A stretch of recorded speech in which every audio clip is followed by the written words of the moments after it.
Good morning, Bobcats. All right, so today's reading is pretty short. We're going to finish off chapter 12, which is actually the end of this book as well.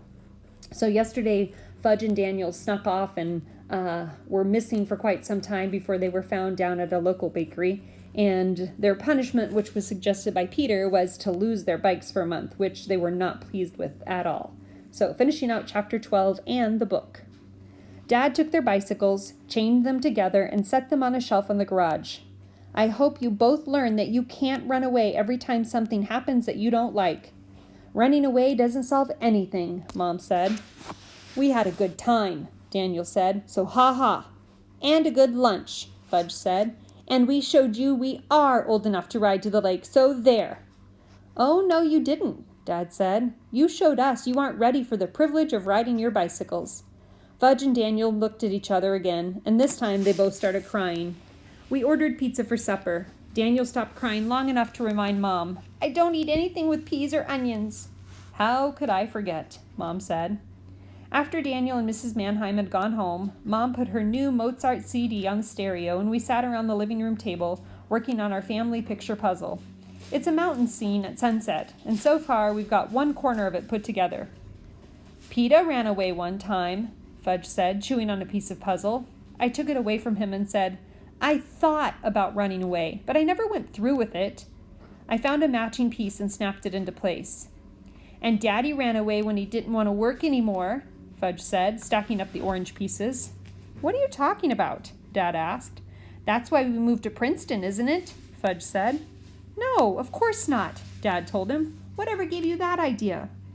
I figured it out myself, Fudge said. Well, that's just not true, Dad said. Then why did we come to Princeton? Fudge asked. For a change, Dad explained. That's why I wanted to go to the lake, Fudge said, for a change. Speaking of Princeton and changes, Mom said, polishing off her third brownie. Millie and George will be back soon, and we have to decide what to do.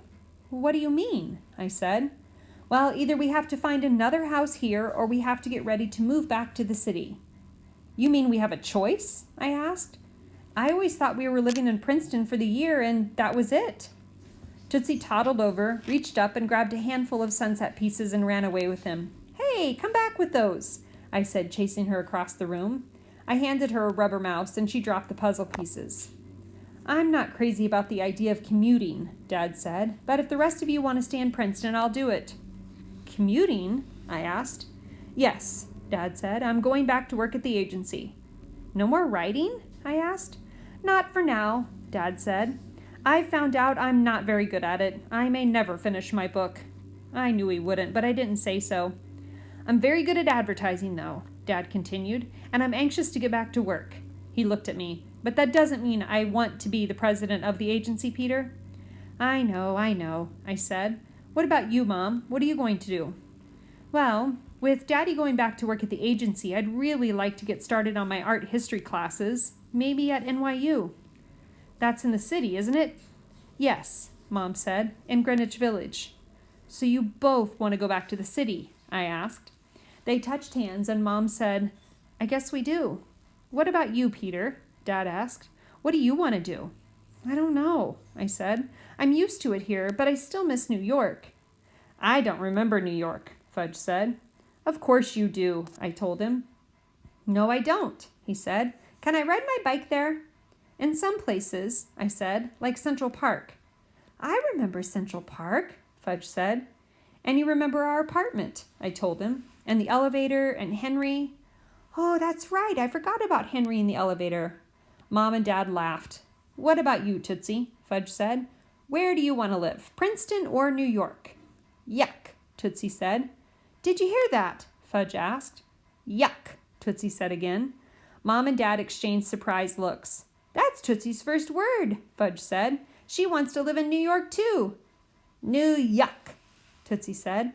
I realized that I was the only one who knew that Tootsie had been saying yuck all day, and I wasn't about to tell them that it had nothing to do with the city. That makes it unanimous, Fudge said.